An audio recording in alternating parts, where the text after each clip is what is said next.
Sarap.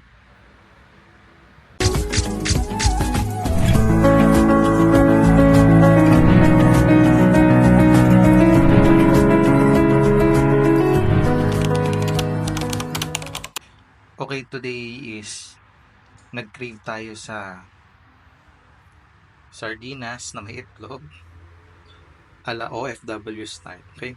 So, dahil ba natin lutuan, dito natin siya sa rice cooker niluto. Yan. Sana maging maganda ang kalabasan. Okay naman siya. Kahit pa paano is achievable naman ang peg. So, wala siyang gisa dahil tinukod akong bumili ng sibuyas at bawang. So, yan lang. Gusto ko lang makatikim ng ginisang sardinas na may itlog ala Filipino style. So, sana masarap ang kalabasan. Kaya haluin ko na siya para madurog siya. At ayoko ng scrambled. Gusto ko yung gisado.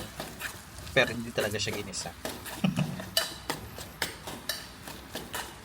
Siguro dapat lagyan ko ng konting sauce.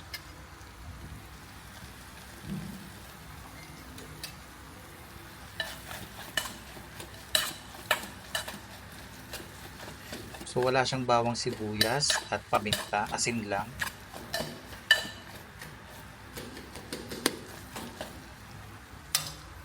So sa mga Vietnamese na followers ko, pwede nyo itong gayahin. Masarap po kaya. Masarap po siya. Isa sa mga basic Pinoy ulam. Okay? So nakakaloka yung rock salt nila rito nga pala. See? Literal na rock salt. Yan. Pwede mo siyang ibato. Nakakaloka. Kumukulo na siya. Kasi wala akong kalan, hindi ako bumili ng kalan kasi hindi naman ako mag-stay ng matagal kay ate dito sa inuupahan ko. Kaya ayan, nagtsaga tayo sa rice cooker. Kasi itong rice cooker na to, pinahiram lang ng katrabaho niya, which is yung kapitbahay ko, yung may-ari nitong inuupahan ko. Shoutout nga pala, maraming salamat sa pagpapatira sa akin dito nang may bayad monthly. Eme. So I think luto na to. Ang next kong gagawin after nito ay magsasaing kasi nga inuna ko yung ulam bago yung kanin. Kasi ang hirap nga naman kung nakasaing ka na, nadirito yung kanin, ito-transfer mo pa sa plato. Eh, ang plato ko isa lang. Nag-iisa lang yan. So, kailangan natin maging mautak at madiskarte. Okay? So, ita-transfer ko na to, and then after that, magsasaing na ako.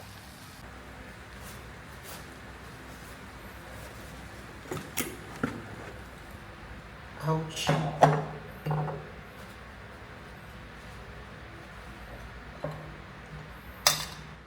Bajinets.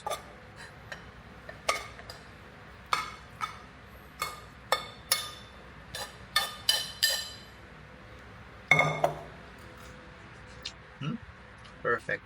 Sarap.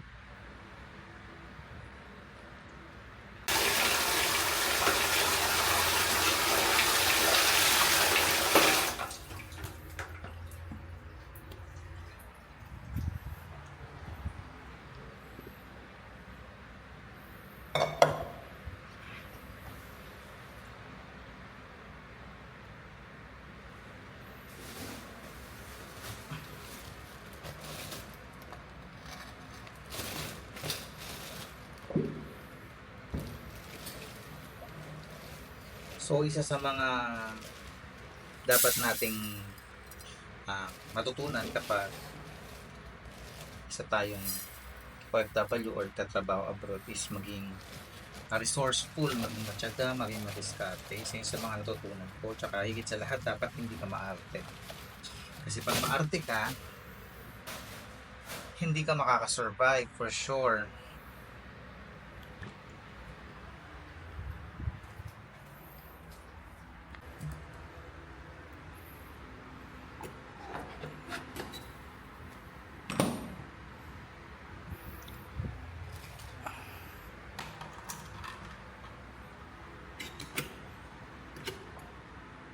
Okay na. Ito nga pala yung finished product ng aking niluto. Sardines with egg. Perfect.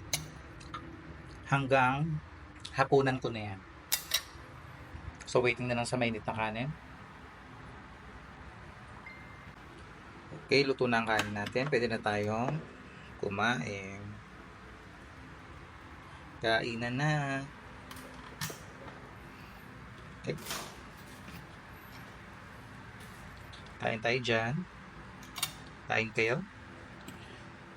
Medyo late na nga lang ang aking lunch at breakfast dahil alas 4 na ngayon. So, kaing ano lang tayo. Kaing diet. Okay? Yan. Okay na yan.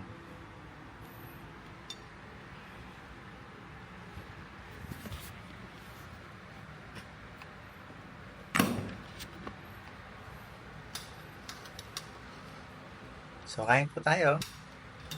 Kain kayo dyan sa inyo.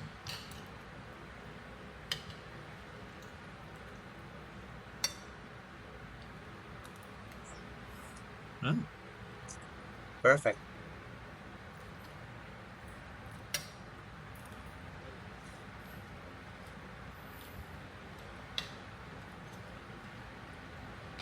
Namiss ko to.